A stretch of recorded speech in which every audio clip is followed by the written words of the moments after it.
And like Indy cars, they're open-wheel racers that run on an oval. Now, there is a difference, but the racing is so popular, you have to buy your tickets a year in advance.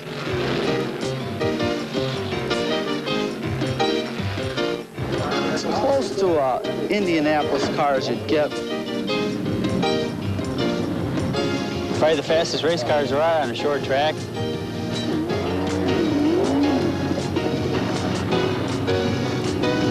First few laps, naturally, you have to watch out for problems. You know, everybody's got full fuel loads, a lot of weight, and oil line. You just got to watch out if somebody doesn't lose an oil line, especially in front of 34 cars.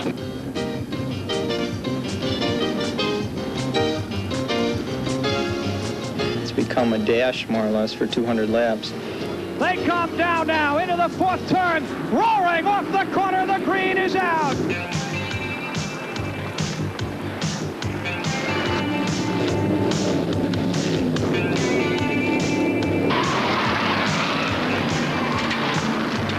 This is a story about a very special kind of racing, SuperModifieds. It begins here at the Oswego Raceway, located on the windswept shores of Lake Ontario in upstate New York.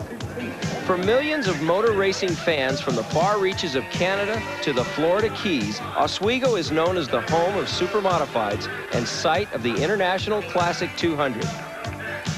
The Classic is held every Labor Day weekend, drawing participants from all over the eastern seaboard. The Oswego Speedway is one of the toughest oval speedways in the country.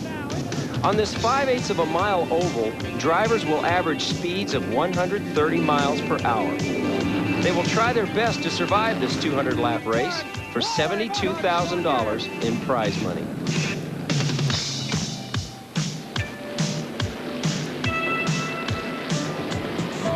The race was inaugurated in 1957 as an unlimited stock car event. When, however, in 1961, Art Bennett and Carl Benke introduced their 141 SuperModified from Michigan, the Classic was transformed overnight. Since 1962, the Classic has been called the Little Indy of the East. As a matter of fact, Gordy Johncock, who won the 1983 Indy 500, was a graduate of Oswego Speedway. There are certain similarities between the Classic 200 and the Indy 500. Both races involve open-wheel race cars that compete on oval speedways. However, over the years, SuperModifieds have evolved into a distinctly unique racing form.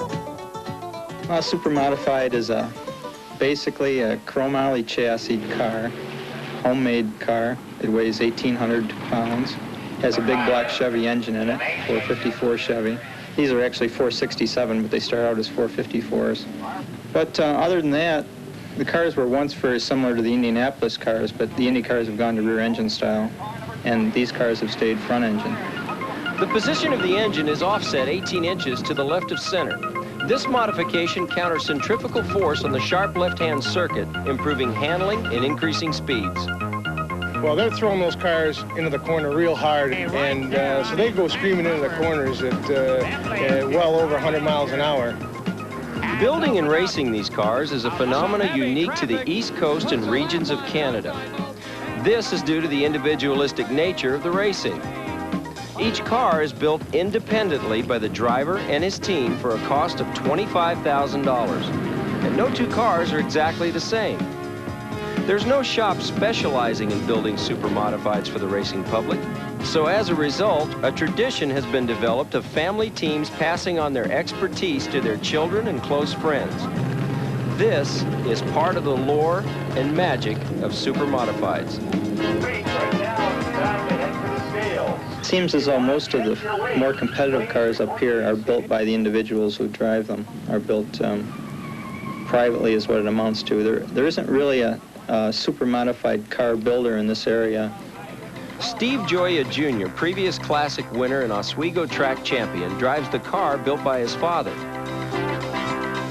12 years ago, when I first started, he was without a driver, and so the idea came up that I should try the car. Ed Bellinger, two-time Classic winner, is carrying on the tradition set down by his pioneering father, Ed Sr. Joe Gosk, affectionately known as the Professor and veteran car builder of 30 years, feels all drivers are one big family. Basically, we're all good friends, and we've helped each other wherever we go. As the weekend of the race draws near, spectators and fans begin setting up camp. This race is sold out a year ahead of time. The carnival atmosphere of the Classic underlines that this is not just a race, but a motorsports event. All weekend, we're having a heck of a time. It's one step below Indianapolis. Most of the fans feel it is. We enjoy it. We've been coming here for quite a few years, having a good time.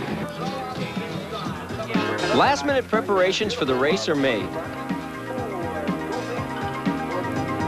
The crews apply hot air blowers and towels to the tires for better traction, while the drivers are introduced to the crowd. The cars are arranged at their pole positions. Since SuperModifieds are single-geared cars, they require push starting by trucks known as pushers. A chance for the spectators to get involved. Just push out whoever needs to push out of here. I like to push. And they're all set to go for the International Classic.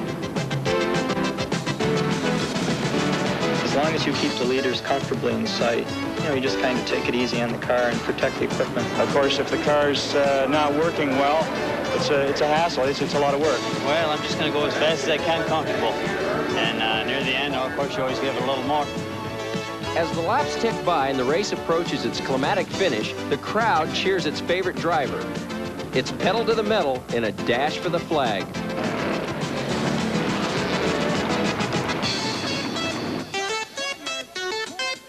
With the laurels of victory comes a check for $12,000. But the real reward can be seen in the jubilation of the proud crew that built the car, in the cheers of the spectators, and the smiles of family and friends. It's a chance to carry on a proud tradition of independent racing excellence. That is the prize that keeps them racing the open-wheel thoroughbreds they call